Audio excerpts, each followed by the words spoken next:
Hello all, I'm Priyanshi Rastogi and I welcome you all on official YouTube channel Study Center Study with Priyanshi। आज हम लोग discuss करने वाले हैं top 20 idioms जो हम सबको पता होने बहुत जरूरी है, राइट। हम सबको पता ही होने चाहिए, चाहे हम लोग कॉम्पिटिटिव एग्जाम्स की तैयारी क्यों ना कर रहे हो, या हम लोग कॉलेज के स्टूडेंट्स हो, स्कूल के स्टूडेंट्स हो, या वो लोग हो जो इंग्लिश को इम्प्रूव करना चाहते हैं, अपनी कम्युनिकेशन स्किल्स को इम्प्रूव करना चाहते हैं, अपनी राइटिंग को इम्प्रूव करना चाहते हैं।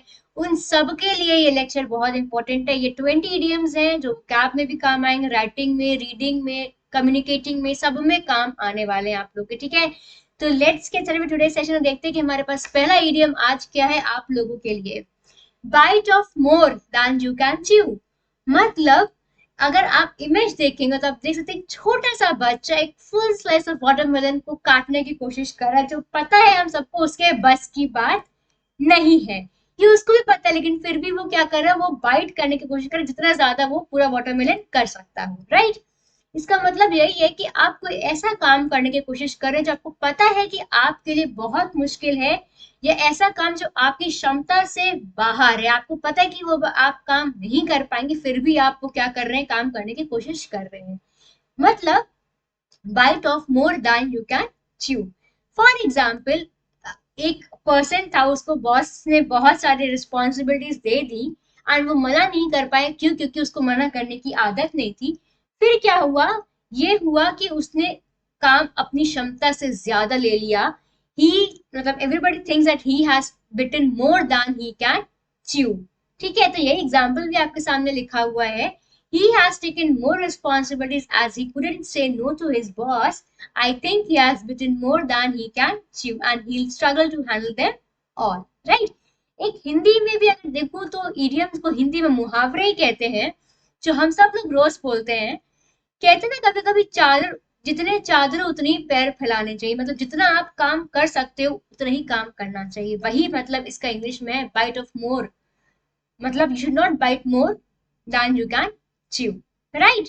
Moving on to the second idiom, burn the midnight oil। हम लोग हिंदी में बहुत कहते हैं ना, दिन रात मेहनत करी मेरे बेटे ने तब जाके ये इतने अच्छे नंबर लेकर आया है। तो जब हम लोग कहते हैं कि बहुत दिन रात मेहनत करी है किसी ने, तो हम लोग कहते हैं he has burn the midnight oil, right. Midnight मतलब ही 12 बजे की, मिडनाइट 12 बजे लगता है रात के। उसके जो देर तक काम करे तो हम लोग कह सकते हैं burn the midnight oil.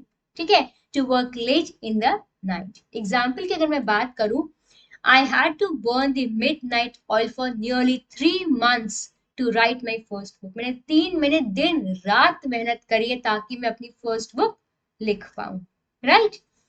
Moving on to the third idiom. Third idiom है मेरा अप इन आर्म्स।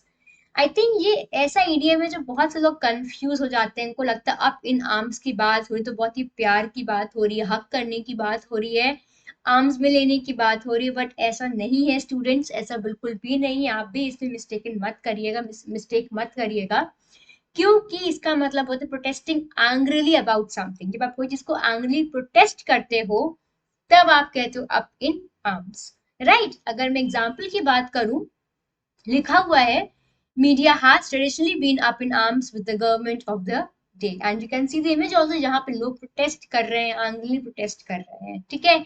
तो अब आप लोग जो कंफ्यूजन होता है, मेरे बहुत स्टूडेंट्स गलती करते हैं, अप इन आर्म्स मतलब उनको लगता है कि प्यार की, हक करने की बात है, ऐसा बिल्कुल भी नहीं होता, ठीक है। नेक्स्ट ईडियम है हमारा ब्रेक फ्रेश ग्राउंड या ब्रेक न्यू ग्राउंड। अब जब फ्रेश लिखा है या न्यू लिखा है तो मतलब कोई ऐसी चीज जो बिल्कुल ताजी हो, बिल्कुल नई हो, जिस पर पहले काम ना किया गया हो, राइट। तो अगर आप इसका मीनिंग देखेंगे, इसका मतलब यही है कोई ऐसी चीज करना जो आज से पहले कभी ना करी गई हो। To do something that was not done before, right. कोई ऐसी चीज करना जो आज से पहले कभी ना करी गई हो, राइट। इसका एग्जाम्पल अगर मैं देखूं, are scientists are breaking new ground in cancer research. हमारे साइंटिस्ट हैं वो दिन पर दिन नई रिसर्च लेकर आ रहे हैं, नई फाइंडिंग्स लेकर आ रहे हैं अपनी कैंसर को लेकर के, राइट। ये था हमारा नेक्स्ट ईडियम। अब हम लोग बढ़ेंगे अपने नेक्स्ट ईडियम की तरफ, जो कि है sell like hot cakes. I think ये बहुत से ईडियम्स होंगे जो लोगों को पता होंगे, बहुत से होंगे नहीं पता होंगे। अगर नहीं पता है तो प्लीज नोट कर लीजिए, आपको पीडीएफ भी मिल जाएगा मेरे टेलीग्राम चैनल पर। आप लोग सब्सक्राइब कर सकते हैं, मेरे चैनल को फॉलो कर सकते हैं। आपको पीडीएफ वहां मिल जाएगा ताकि आप अपने रिकॉर्ड्स के लिए सारे जो नोट्स हैं, जो लेक्चर्स हैं, आप उनको रख सके। ठीक है। सेल लाइक हॉट केक्स का मतलब क्या हो गया? कोई आइटम जो बहुत तेजी से सेल हो रहा हो, जिसकी बिक्री बहुत तेजी से हो रही है, उसको हम लोग कहते हैं to sell very fast, sell like hot cakes. Example में अगर आप देखेंगे, more than 5,000 cars are sold so far. The new model is selling like hotcakes. मतलब जो नया मॉडल है वो बहुत तेजी से बिक रहा है, उसकी बहुत सारी कार्स निकल गई हैं, it is selling like hot cakes, right. अगर आप देखेंगे यहाँ पर भी इमेज में लगा हुआ है, आई थिंक स्लीपर्स लगी हुई है यहाँ पे, राइट। एंड बहुत सेल चल रही होगी, जो भी रीजन होगा, बहुत तेजी से बिक रही है, तो the sleepers are also selling like hot cakes, right. Moving on to our next idiom, which is separate the wheat from the chaff. इसका मतलब क्या है? जब आप कोई वैल्यूबल चीज को उसकी वर्थलेस चीज से सेपरेट करते हो, उसको हम लोग कहते हैं separate the wheat from the chaff। मतलब ये गेहूं को जब आप छिलके से अलग कर देते हो, ये वर्थलेस हो गया और ये आपका वैल्यूबल चीज हो गई है, ये इस इडियम का मतलब है। फॉर एग्जाम्पल, अगर आप लोग चॉकलेट भी खाते हो तो चॉकलेट के रैपर को अलग करते हो, फिर आप चॉकलेट खाते हो, तो chocolate is your valuable thing and wrapper is your worthless thing. ठीक है। अब इसका मतलब क्या हो गया? अगर एग्जाम्पल की मैं बात करूं, the new testing procedures to evaluate employees will separate the wheat from the chaff। मतलब जो नया टेस्टिंग प्रोसीजर है वो अच्छे एम्प्लॉयज को वर्थलेस एम्प्लॉयज से क्या कर देगा? अलग कर देगा, सेपरेट कर देगा, right. Okay, moving on to the next idiom, run around in circles. अब सर्कल क्या होता है? वो गोला होता है। अब आप गोले पे गोल गोल घूम रहे हैं, but you are not reaching to any final conclusion, या आप एक फाइनल रिजल्ट पर नहीं आ पा रहे हो। इसका मतलब क्या हो गया? आप एक्टिव तो हो, दौड़ भाग कर रहे हो अपने मिशन के लिए, लेकिन आप एक पर्टिकुलर रिजल्ट पर नहीं आ पा रहे हो, राइट। यही मतलब होता है यहाँ पे to be active without achieving anything worthwhile.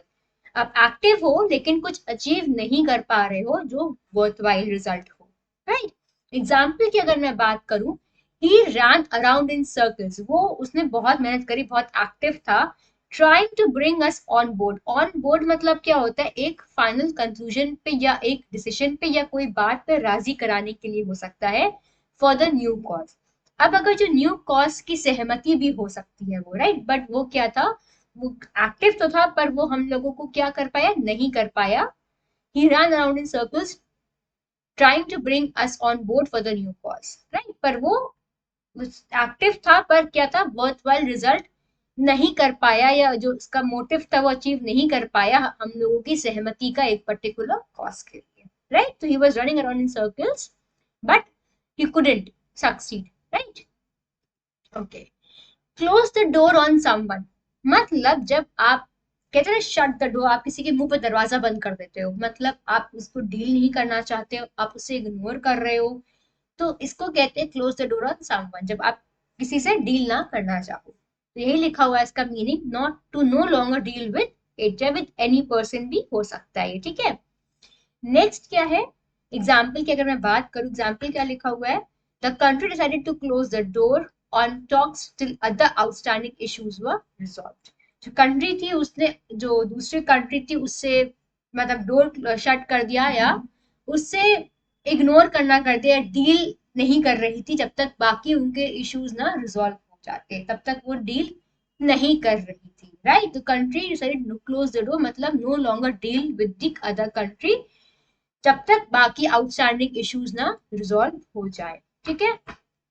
Okay, moving on to the next idiom, burn your boats and bridges. इसका मतलब क्या है? बर्न योर बोट्स और बर्न योर ब्रिजेस। आप कोई, अब आप मान लो बोट, एक बोट से आप जा रहे हो, ठीक है, और फिर आप बोट, जब आप पहुंच गई, आपकी बोट है और आप जब पहुंच गए, फिर आपने इस बोट को बर्न कर दिया, ठीक है, इस बोट को बर्न कर दिया।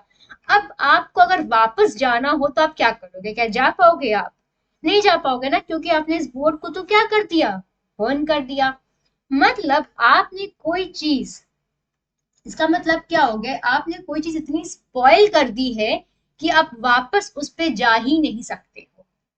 अगर मैं एग्जाम्पल की बात करूं, आपने मतलब कोई चीज इतनी मेसअप कर दी है कि वापस आप उस पर स्विच नहीं कर सकते। फॉर एग्जाम्पल, आपने कोई कंपनी छोड़ी एंड आपने वहां के बॉस को बढ़िया से इंसल्ट कर दिया। ठीक है, आप कंपनी छोड़ो, आपने बॉस को बहुत तबियत से इंसल्ट कर दिया, फिर आपने कंपनी छोड़ दी। कल को अगर आप कंपनी में वापस जाना चाहते हो, कि आप जा पाओगे? क्योंकि आपने तो उस बॉस को इंसल्ट कर दिया है। यही मतलब है यहाँ पे कि कोई ऐसी चीज कर देना जिसकी वजह से आप वहां पर वापस ना जा पाओ। For example, if you insult the boss when you leave, you will be burning your bridges and you will never be able to go back to the work there again. Right? यही मतलब होता है आपका जब आप कोई चीज spoil कर देते हो, right? You do something that makes it impossible to change your plans and go back to the earlier position और सिचुएशन, क्योंकि वो तो आप जला चुके हो। Right? Okay, then next is chicken and egg situation. वाह क्या बात है, आज तक समझ में नहीं आई मुर्गी पहले आई कि अंडा पहले आया। पता नहीं क्या किसकी वजह से हुआ है। जब ऐसा होता है तो हम लोग कहते हैं चिकन एंड एग सिचुएशन। जब इम्पॉसिबल हो जाता है डिसाइड करना कि which of the two came first and cause the other one. अब नहीं पता मुर्गी पहले आई है तो अंडा आया है, कि अंडा पहले आया है तो मुर्गी आई है। राइट? यहीं पे इसका मतलब लिखा हुआ है। अगर एग्जाम्पल की बात करूं, कभी आपको लिखना हो ऐसे में या कुछ भी लिखना हो, तो अगर आपको ईडियम यूज करना है तो examples are the best way to improve your idiom in your vocabulary sense. तो यहाँ पे अगर मैं बात करूं, लिखा हुआ है I need to have experience to get job. मुझे एक्सपीरियंस चाहिए जॉब पाने के लिए, but without job I can't have experience. भाई आप कह रहे हो कि मुझे एक्सपीरियंस चाहिए ताकि अच्छी जॉब मिल सके, और जब तक जॉब नहीं होगी तब तक एक्सपीरियंस कैसे आएगा मुझे? इसी को हम लोग कहते हैं chicken and egg situation. Right? Okay, ये था आज का वीडियो गाइस। हम लोग ने आज टॉप 10 इडियम्स डिस्कस करे हैं। नेक्स्ट पार्ट में हम लोग बाकी के 11 to 20 इडियम्स डिस्कस करेंगे आप लोग के साथ। सो नेक्स्ट वीडियो जब भी अपलोड होगा आपके पास नोटिफिकेशन आ जाएगा। नोटिफिकेशन कब आएगा? जब हम चैनल को सब्सक्राइब करेंगे, नोटिफाई का बटन दबाएंगे। उम्मीद करते हैं आपको जितने भी इडियम्स बताए हैं समझ में आए होंगे और आप लोग आज ही से उनको इम्प्लीमेंट करना शुरू कर देंगे और याद करना शुरू कर देंगे, अगर आप लोग कोई कॉम्पिटिटिव एग्जाम की तैयारी कर रहे हैं तो। राइट? तो आप लोग दिमाग में छाप लीजिए इनको, एंड नेक्स्ट पार्ट के लिए भी जल्दी ही आएगा, रेडी रहिएगा। इसी के साथ गाइस, अगर वीडियो पसंद आया हो तो लाइक शेयर और सब्सक्राइब जरूर कर लीजिएगा मेरे चैनल को। Study centre study with Priyanshi में चैनल्स ने सब्सक्राइब कर लीजिएगा। इसी के साथ आई एम फ्रेंच Rastogi signing off. Take care, stay happy and please please please be safe. Thank you so much.